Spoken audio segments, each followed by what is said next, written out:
Gases exchange in mammals. The gaseous exchange system in mammals consists of the following, as shown in this diagram: the nasal cavity,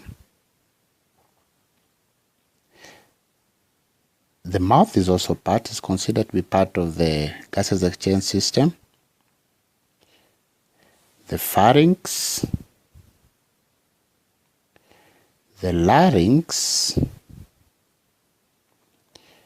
the trachea, the bronchi, that is, bronchi is plural, bronchus is singular, and the bronchioles.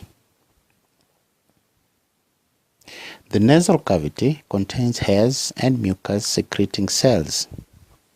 These hairs filter incoming air of solid particles, which are then trapped by the mucus. So the incoming air is cleaned in the nasal cavity by the hairs and the mucus. The particles are removed when one blows the nose.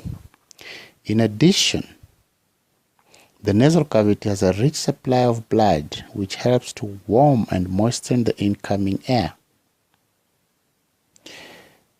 The smell sensory cells present in the roof of the nasal cavity also test and detect the smell in the air, verifying whether it is good for breathing or not. Thus, you find that the nasal cavity ensures that the air that goes into the lungs is warm, is moist, clean, and does not have a bad smell that may be harmful to the gaseous exchange system.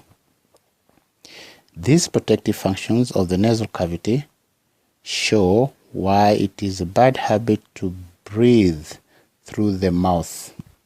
It's always advisable to breathe in through the nasal cavity because of the cleansing, the warming, the moistening, and the detecting of the incoming air before it is taken into the gaseous exchange system.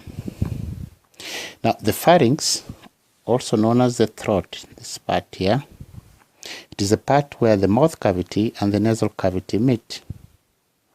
Food from the mouth cavity passes through here and gets into the esophagus.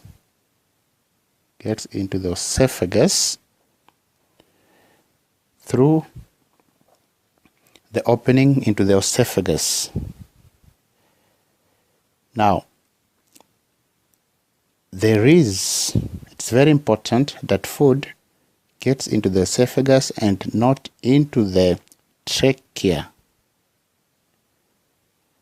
So air from the nasal cavity passes through here also and gets into the windpipe or the trachea, then to the lungs.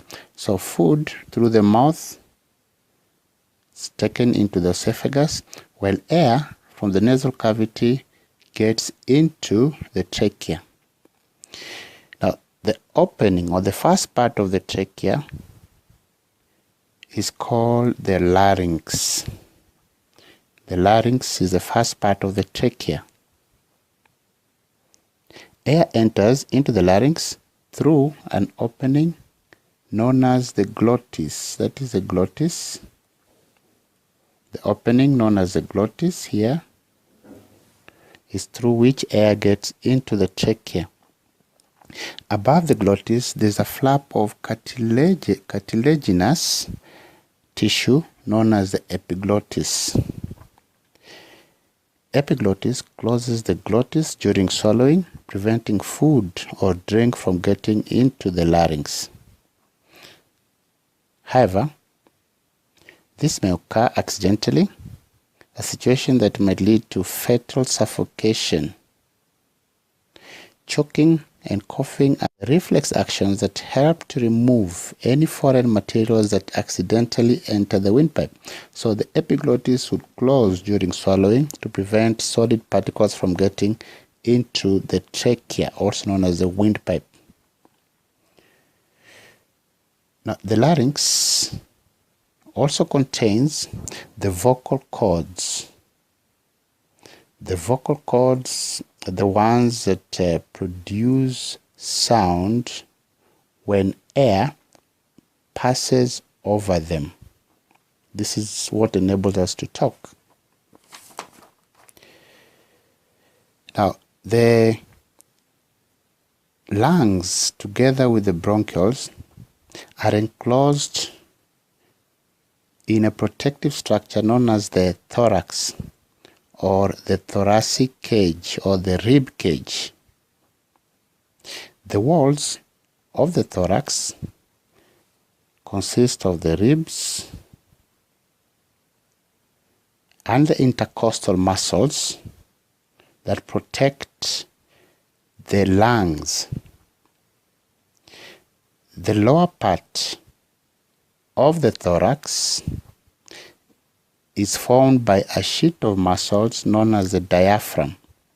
So the ribs enclose the lungs on the sides, and at the front there is a breastbone or the sternum, while at the back there is a vertebral column. But the main part of the wall is made up of the ribs and the intercostal muscles that enclose the thorax.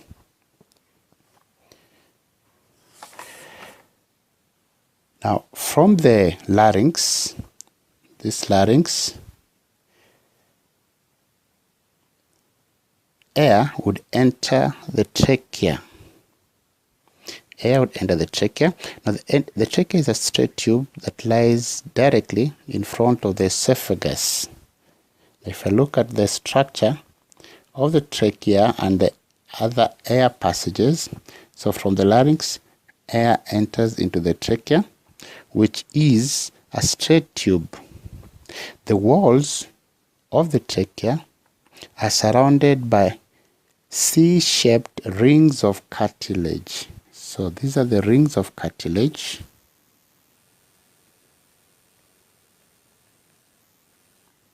Rings of cartilage that make up the wall of the trachea. The open part of these C-shaped rings of cartilage lie next to the esophagus to allow for easy swallowing. Now, these rings help to keep the trachea fully open, even when the neck bends, and prevents it from collapsing when the animal breathes in. At the same time, the rings enable the tubes to be stretched, for example, during coughing. Now, at the lower end of the trachea, it branches into two bronchi. That is plural, single is bronchus. It branches into two bronchi, or one bronchus. Each bronchus enters into one of the two lungs. So if you look at this diagram, this is a trachea, branches into two bronchi, and each bronchus then enters into one of the two lungs. The structure of each bronchus is similar to that of the trachea, except that they are narrower. The inner surface of the trachea and the bronchi is lined with ciliated epithelial cells and mucus-secreting cells. The mucus traps solid particles that manage to pass through the nasal cavity, such as dust or bacteria. These particles are then swept upwards by the cilia to the pharynx, where they are coughed out together with the mucus that contain them. So they are removed as mucus when they are coughed out, or the mucus may be swallowed into the stomach, where the dust particles together with the mucus will be broken down, will be digested. Now, if you look at the lung structure, see, it consists of this tree-like system of tubes. The bronchus that divides into the bronchioles, and the bronchioles keep dividing into smaller bits and terminate in air sac structures. So this system of tubes spread from the two bronchi. As mentioned, each bronchus divides into smaller bronchioles. So these are the bronchioles, and each bronchiole further divides into smaller and smaller bronchioles until each bronchiole terminates in sac-like structures known as alveoli.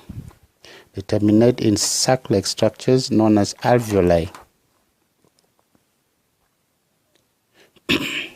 Now, each of the two lungs is made up of spongy and elastic tissue. The only attachment of the lungs to any structure is by the bronchi. Each lung is entirely surrounded by a membrane known as the pleura. Pleura or pleural membranes. The pleural membrane is folded back at the bronchi, forming an outer and an inner layer, forming an outer layer and an inner layer. The two pleural layers are separated by a pleural cavity, which contains a thin layer of lubricating fluid known as the pleural fluid. This pleural fluid protects the lungs from abrasion by the inner wall of the thorax as they alternately inflate and deflate. So the pleural fluid cushions and acts as a lubricant, thereby protecting the delicate lungs from damage. Now, you see that each bronchiole terminates in sac-like structures known as alveoli. So if we magnify this part and look at these alveoli more closely, we see that the alveoli are lined by a thin elastic wall. A thin elastic wall made up of one layer of epithelial cells. Each alveolus is closely applied to a dense network of blood capillary. So there's a dense network of blood capillary that surrounds the alveoli. The blood to the capillary is brought by pulmonary venule, which is a branch of the pulmonary vein from the heart. So the pulmonary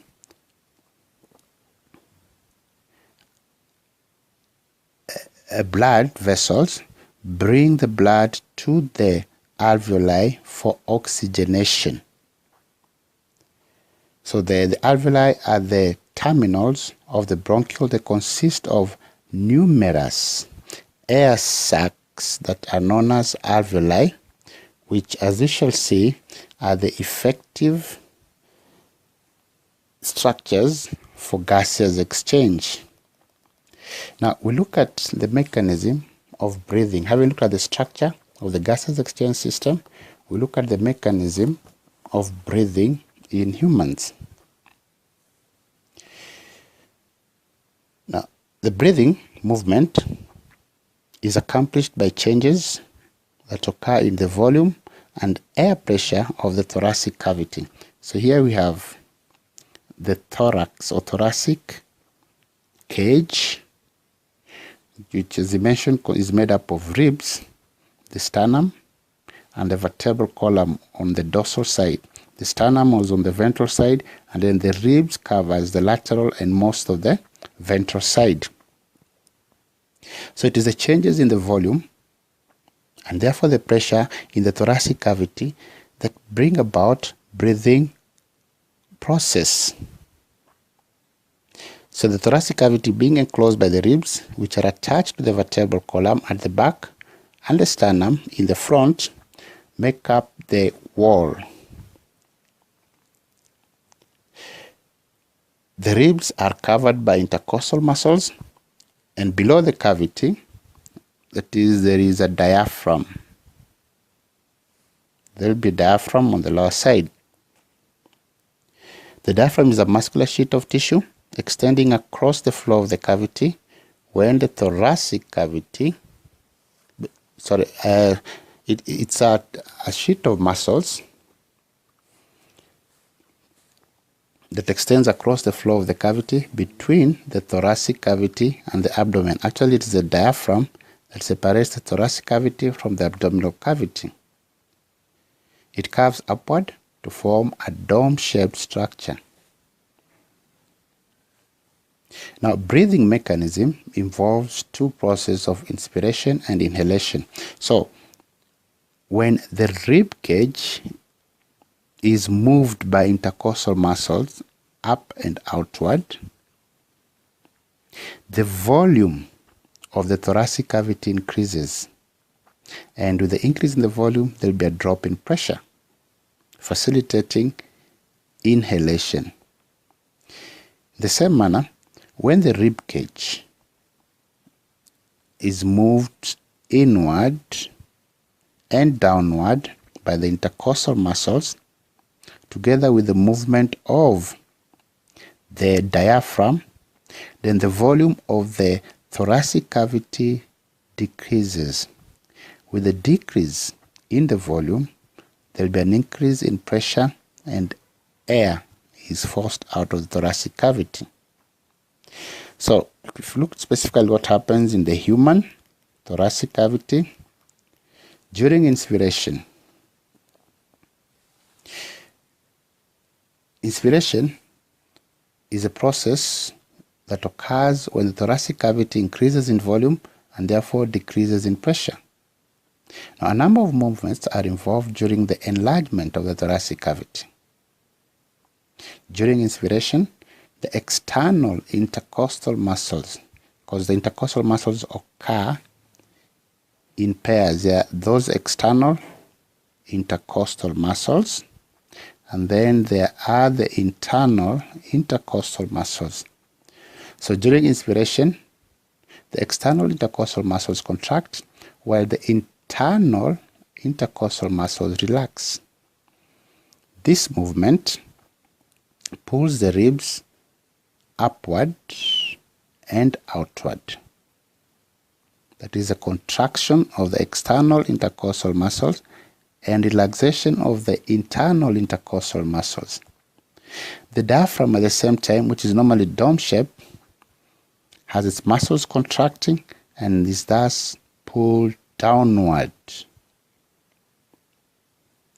This flattening of the diaphragm, together with the outward movement of the ribs, increase the volume of the thoracic cavity and decreases the pressure inside it. The atmospheric pressure being higher than that of the pressure inside the thoracic cavity will force air to rush into the lungs through the nose, the trachea, the bronchi, and the bronchioles, hence bringing about the inflation of the lungs. So it is an increase in volume and decrease in pressure, movements that are brought about by the intercostal muscles and also the diaphragm muscles, that brings about the inspiration process. During expiration, which occurs when the volume of the thoracic cavity decreases and therefore the pressure inside it increases, there are also breathing movements that take place. And during the expiration process, again, the external intercostal muscles and internal intercostal muscles are involved, only that their roles are reversed. So first, the internal intercostal muscles contract while the external intercostal muscles relax. This causes the ribs to move down and inward. So the rib cage is caused to move downward and inward by the relaxation of the external intercostal muscles and the contraction of the internal intercostal muscles. At the same time, the muscles of the diaphragm relax and it regains its original dome shape, thereby tends to push into the thoracic cavity. So the pushing into the thoracic cavity of the diaphragm and the inward and downward movement of the rib cage increase the pressure inside the thoracic cavity because of the decrease in volume. So the increase in pressure will force the air out of the lungs through the trachea, the nasal cavity, and the nostril, and the lungs become deflated. So this is how air is forced into and out of the lungs, because the lungs themselves lack muscles. They cannot contract or relax by themselves, but they can get inflated and deflated depending on the changes in the volume and pressure of the thoracic cavity. Now, once the air is taken into the lungs and into the alveoli, which are the effective respiratory surfaces, gases exchange takes place through diffusion. Now, the alveoli is particularly adapted to enhance these forces of gases exchange, in that first they are numerous. There are of millions of alveoli in each lung, which provide a large surface area for gases exchange. Secondly, in each alveolus, there is a 1 cell thick membrane. See, the membrane is 1 cell thick. This coupled with also 1 cell thick blood capillary wall, thereby greatly reducing the wall separating the air in the alveolus and the blood. So there's a thin membrane for rapid diffusion of gases across. 3. The inner lining of each alveolus has a moist surface for gases to diffuse in solution form, thereby enhancing the process of diffusion. And each alveolus is closely associated with a dense network of blood capillaries. These blood capillaries enhance the bringing of carbon dioxide for diffusion and taking away of oxygen as soon as it is absorbed by diffusion. So deoxygenated blood that is brought to the lungs through pulmonary artery brings carbon dioxide, which diffuses out into the alveoli, because there's a higher concentration of carbon dioxide in the blood compared to the concentration of carbon dioxide in the alveolar air. So diffusion takes place. At the same time, there's a higher concentration of oxygen in the alveoli compared to the blood. So oxygen will diffuse into the blood. So once the blood gets oxygenated, it is transported out of the lungs through the pulmonary vein to the heart to be pumped to the rest of the body through the systemic circulation.